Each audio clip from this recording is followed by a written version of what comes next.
महीने भक्त रहेगा, वो डेट तारीख देख के भक्त बन जाए और फिर नेक्स्ट डे चेंज हो जाए। नवरात्रि में भक्त बन गए देवी माँ के, छोड़ दिया, प्याज लहसुन नहीं खाएंगे, नॉनवेज नहीं खाएंगे और बाकी के दिन छोड़ेंगे नहीं। तो ये तो कोई भक्ति होती ही नहीं है। ऐसा आप समझ रहे हो ऐसा करने से आपको पुण्य मिल जाएगा? बिल्कुल भी नहीं। क्योंकि देखिए, भक्ति का मतलब क्या होता है? भक्ति का मतलब है एक ऐसा दिल जो सबके लिए करुणा से भरा। आप जिसे देखो आपका कोई शत्रु नहीं, ना काहू से दोस्ती ना काहू से बैर। बिल्कुल, ये भक्त का एक प्रॉपर लक्षण है। तो अगर किसी से बैर नहीं, किसी से मेरा द्वेष नहीं, तो मैं किसी को कैसे मार सकता हूँ? सही बात। एक अच्छा हृदय कभी भी किसी को जीवन में दुख नहीं दे सकता। और मुझे पता, मेरी प्लेट में जो सामने रखा है ये दुख दे के लाया गया है, इसको मारा गया है, इसको कष्ट दिया गया, काटा गया है, तड़पाया गया है, ये तब यहाँ तक प्लेट में पहुँचा है।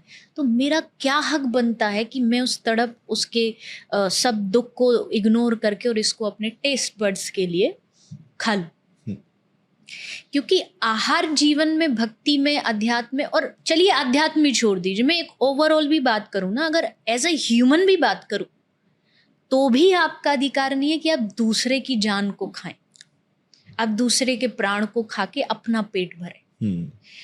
जैसे फूड पॉइजनिंग होती है, वैसे फूड से थॉट पॉइजनिंग भी होती है। यस, ये हम नहीं सोचते।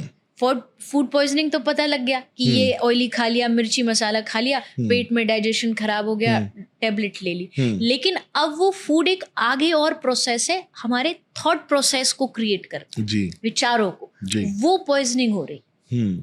अब जब आप किसी को मार रहे हो तो उसके मन में क्या आ रहा है? हिंसा, एग्रेसिवनेस, एंगर, वही आपके प्लेट में और आपके पेट में जा रहा है। तो आपका क्या बढ़ेगा? एग्रेशन, गुस्सा, एंजाइटी। और फिर आप पूछते हो ये सब क्यों हो रहा है?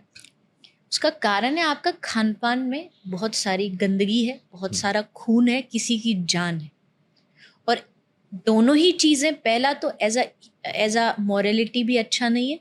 सेकंड, अगर धर्म की बात करें तो शास्त्र कह रहा है जो कर रहे हो उसका फल भोगना पड़ेगा। आज तुम मार रहे हो, कल को तुम जलाए जाओगे, कल को तुम मारे जाओगे, तो क्वेश्चन मत करना। नहीं, तब करते हैं ना हमारे साथ ऐसा।